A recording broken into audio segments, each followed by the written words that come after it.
the case I was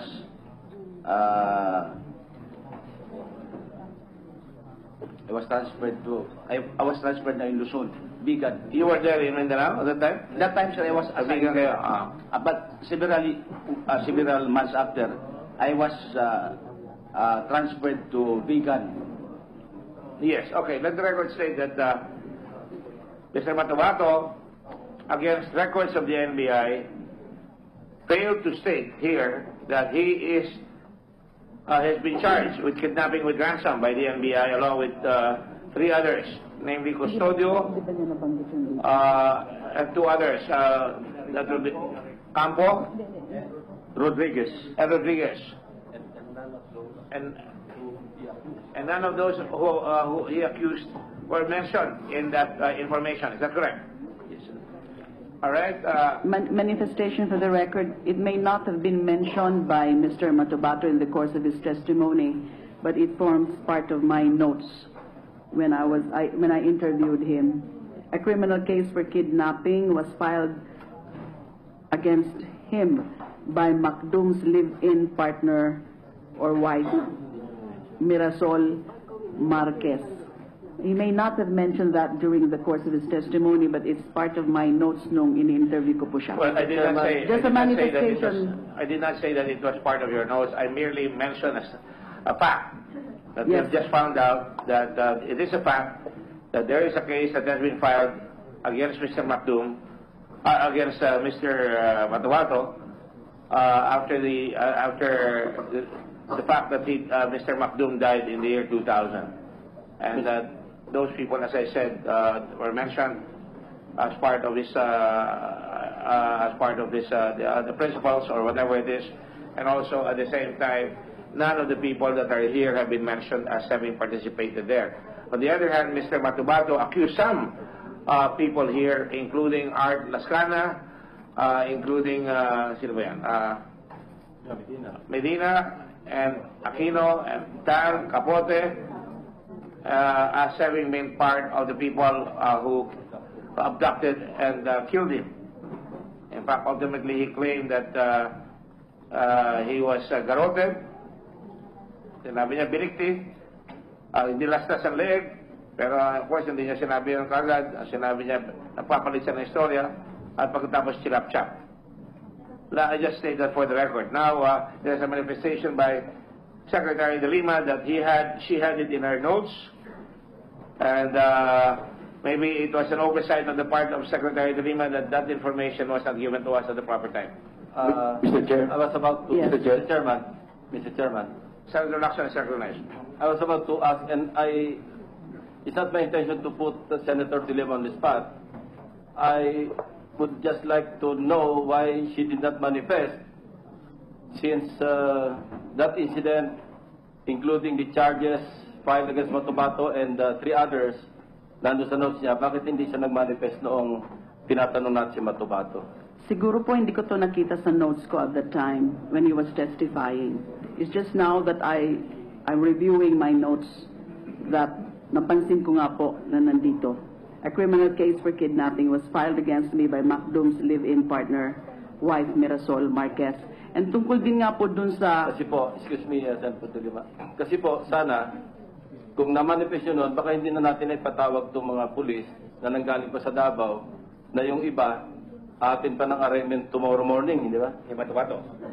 Hindi, including SPO1 Medina and the others, yung rescue officers. Remember naman po na it's not just about the Macdum incident na meron tayong hearing ngayon. I mean, we are talking here about several incidents na minention ni Mr. Matabato. At yung tungkol kay Macdum, isa lang po yun.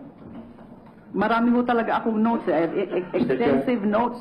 So, Nonetheless, na-overlook ko lang po siguro itong informasyon na ito. Well, And even on the issue of the year 2000, I remember, nagiging factual issue nga yun. In fact, if I remember correctly, it was also raised by Senator Ping na he's also casting doubt on the claim of 2002 as the date of the incident involving Macdum, dahil 2002 nga daw po, wala na yung PAOK-TF. So palagi ho tayong bumabalik doon. Pag tinatanong ko po si Mr. Matubato, sigurado ka ba 2002? Yun daw po ang pagkakaalala niya. Because nga of the factual question na maaring hindi 2002, maaring earlier than 2002 because nga wala na dapat PAOK TF. But siya po kasi ang nagsasabi na ang pagkakaalala niya is 2002. So nagiging issue rin po yun. Well, let me just point out that this is a vital piece of information, a very critical piece of information that should have been revealed here. And out of respect for Senator De Lima, I said it was an oversight on her part, but this is a very, almost fatal oversight. Because as Senator Lacson had pointed out, we invited, for various reasons, the policemen, and this is one of the major reasons. I remember we dwelt on this case very, very badly, very, very severely. And at the same time, there was a television interview made of the wife, if I'm not mistaken, of the common law wife of Mr. Matubato, where she claims that, of Macdum, where she claims that they paid 100,000 as ransom. I just want to point that out, and that to me that's a very vital information that was not informed. Senator Cayetano, I'd like to give way to... Just on the same point, and Yes. just with the permission of Senator De Lima. Go ahead. Ma'am, you referred to your notes. Yes. May I just inquire, when did you interview Mr. Matubato? September 2, and another date after September 2. Okay. I don't remember anymore the exact date. This was, ma'am, before the hearing or Before after the hearing. Thank you. Before, Thank you, Mr. Chair. Before September 15. Marami ho talaga akong notes. And then kasama nga ho sa sinasabi ni Mr. Batubato na tungkol dun sa alleged abduction na yan kay Macdum. Nauna daw po siya sa Samal Island ng alas 6 ng umaga, and then pumunta siya sa Carinderia doon sa Penaplata Market and had coffee with Macdum. Yung iba daw po dumating and arrested Macdum at around 7 in the morning. Kasama daw ho sa drama na kunwari hinandcuff din po siya.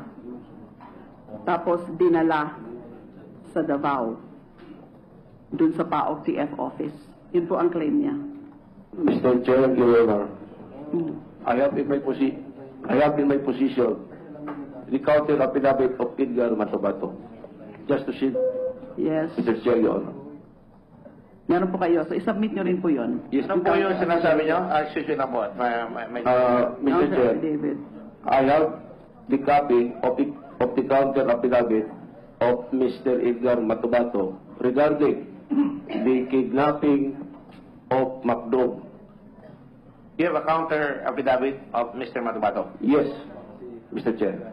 Because kinasuhan. Saan niyo po nakuha yan? Sa file po ito sa City Prosecution of Samal Island. Counter affidavit po, yung kasi na-invite po siya doon sa PAOK TF. Na-invite siya sa PAOK TF as a suspect. Matubato naman. I must say I'm very disappointed with Senator De Lima. I'm sorry, Mr. Senator. I said it was an oversight. But obviously, we're all lawyers here. That matter of information cannot be forgotten. Because after all, we're talking about Matubato, who has been very controversial. It would appear that in order to evade the life of scrutiny, he deliberately misled us to make us believe that he had no case, that in fact it was not he but other people, and that it happened at a different date. And most of all, he implicated people here who, per NBI investigation, are not even part of that investigation. This is very, very fatal. And although I said it was an oversight, I must say that I would have to raise the degree of condemnation, if you will. Because I am umbraged by it, because this is a very strong piece of vital information. I'm sorry. And let me just say that, as pointed out by Senator Lacson and Senator Soto here, we went off on a very big wild goose chase here, because what happened was, if we had known that, we may not have called all these people. But the point was, Senator Trillanes also called and filed a motion filed a resolution to investigate the Davao Death Squad when some of us were quite aware of the fact that Mr. Matubato is accused in a very, very serious case of kidnapping with ransom.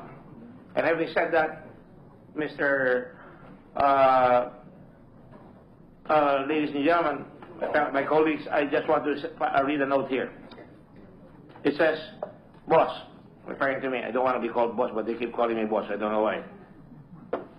Senator Trillanes' staff said that Matubato had to leave so his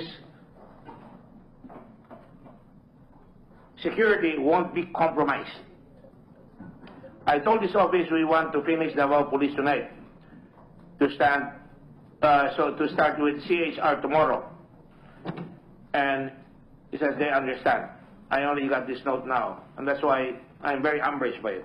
Para bang nung nabuko na, biglang wala na. I don't know whether that's true, but I hope that is my observation is wrong. But all of a sudden he has gone after we went to all the trouble of trying to find out what's going on. Of course, this does not mean. I just want to ask a few questions now, if I may, with the NBI. Have you ever found the body of Mr. Macdum? Never. And that is why a while ago I was asking what the height of Sergeant or SPO4 Art Las Cañas is. And did I hear you say correctly? You're 5'4"? 5'5", Mr. Chair. 5'5". Are you sure? Yeah. Yes, Mr. Chair. All right. And then, of course, I was asking about the height of Mr. Matubato, hoping that now it gives you the chance to open. Does the NBI know what is the height of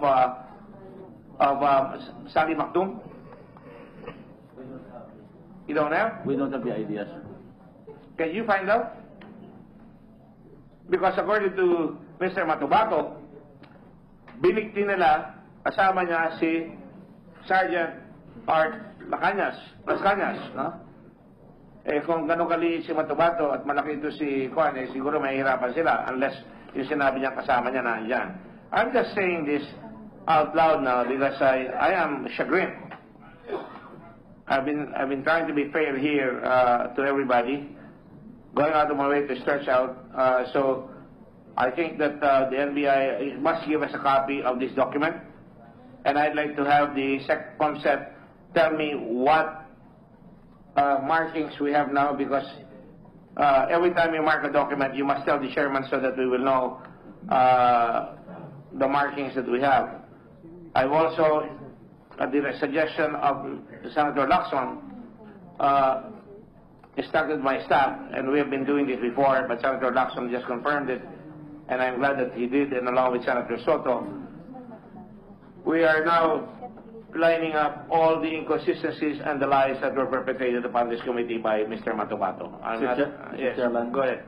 Yeah, I would like to believe that, although I hate to admit this, that we were all taken for a ride by Mr. Matubato.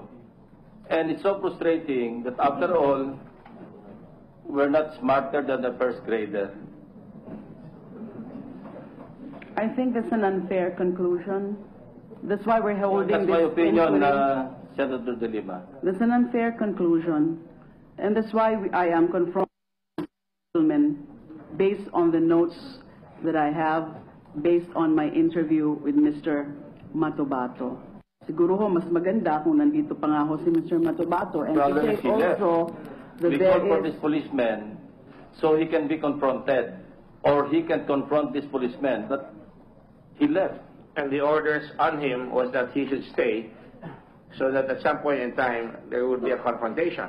That you will recall that that's my order, and I know that he was here. I thought he was still here. So probably we can ask Senator Trillanes why. We already did. But according to him, he was afraid for the security, because obviously, pag nag-aalaman na ito, siyempre magagalit sa kanya yung mga taong sinasabihan niya. So I don't know. I mean, this is really a very, very serious.